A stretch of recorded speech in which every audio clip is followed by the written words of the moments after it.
नमस्कार मंडळी, मी आहे तुमची मैत्रीण अलिशा आणि स्वागत आहे आपल्या यूट्यूब चॅनलवर। तर आज आपण बघणार आहोत चेस्ट वर्कआउट हे कसं करू शकतो। आता तुम्हाला जर विदाउट ट्रेनर हे वर्कआउट करायचे असतील तर तुम्हाला फक्त हा व्हिडिओ बघायचा आहे आणि हे तुम्ही जिममध्ये ट्राय करायचं आहे जाऊन, आणि मला नक्की कळवा की हे व्हिडिओ पाहिल्यानंतर तुमचा काय काय इफेक्ट झाला तुम्हाला। आता हे चेस्ट वर्कआउट्स बरेच सोपे आहे, पण आपल्याला माहित नसतात की हे आपल्या चेस्टला कमी करण्यासाठी मदत होते। आता तुम्हाला हे दोन वर्कआउट फॉलो करायचे आहेत आणि चला तर मग पाहूया कुठले ते दोन वर्कआउट्स आहेत। फर्स्ट वर्कआउट ह्याला म्हणतात मशीन चेस्ट प्रेस।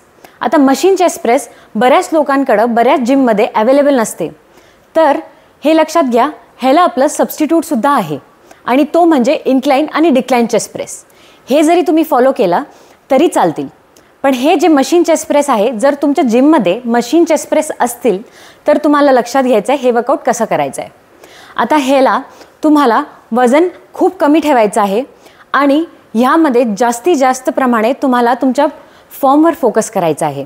आता फॉर्मवर फोकस करताना हे लक्षात घ्या की तुम्हाला कुठल्या मसलला हिट होतं, ते जर तुम्हाला आर्म फॅटला हिट होत नसेल तर म्हणजे तुम्ही ही वर्कआउट चुकीची करताय। त्यामुळे ते लक्षात घ्यायचं आहे की तुम्हाला एक्झॅक्टली कुठं फील होतं, आणि जर ते तुम्हाला चेस्टमध्ये फील होतंय किंवा तुम्हाला लक्षात येतं आहे की हे चेस्टमध्ये पेन होतंय, तर ही वर्कआउट बरोबर चालली आहे तुमची। तर ही वर्कआउट तुम्हाला करायची आहे 3 सेट्स आणि ते 10 ते 8 रिपिटेशनमध्ये करायचं आहे। एक्सरसाइज नंबर 2 हे आहे केबल चेस्ट प्रेस। आता केबल चेस्ट प्रेसमध्ये बरेच फॉर्म्स असतात, त्यामधनं मी तुम्हाला 2 असे फॉर्म सांगते जे तुम्हाला सोपं पडेल आणि करताना सुद्धा तुम्हाला आर्म फॅटवर जास्तीत जास्त फोकस येईल। तर हा आहे केबल चेस्ट प्रेस। आता ह्याचे सुद्धा आपल्याला 3 सेट्स करायचे आहेत, 8 ते 10 रिपिटेशन्स। आता हे 8 ते 10 रिपिटेशन जर तुम्ही वजन जास्त ठेवलं तर होईल, जर तुम्ही वजन कमी केलं, जर तुम्ही थोडंसं वेट कमी केलं आणि त्यानंतर तुम्ही हे एक्सरसाइज केलं तर तुम्ही रेपिटेशन वाढवू शकता।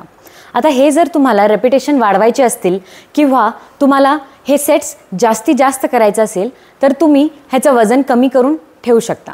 जर तुम्ही हे 2 वर्कआउट्स फॉलो केले तर तुमचं नक्की चेस्टला शेप येईल आणि तुम्हाला कुठल्याही ट्रेनरची गरज पडणार नाही जिममध्ये गेल्यानंतर। जर तुम्हाला हा व्हिडिओ आवडला असेल तर लाईक, शेअर, सबस्क्राईब करा आणि कुठलेही पद्धतीचे क्वेश्चन्स असतील, तुम्हाला काहीही प्रश्न विचारायचे असतील, कमेंट सेक्शनमध्ये तुम्ही कमेंट करू शकता। मी प्रयत्न करेल की तुमच्या प्रत्येक कमेंटचं उत्तर देऊ शकते। तोपर्यंतसाठी नमस्कार।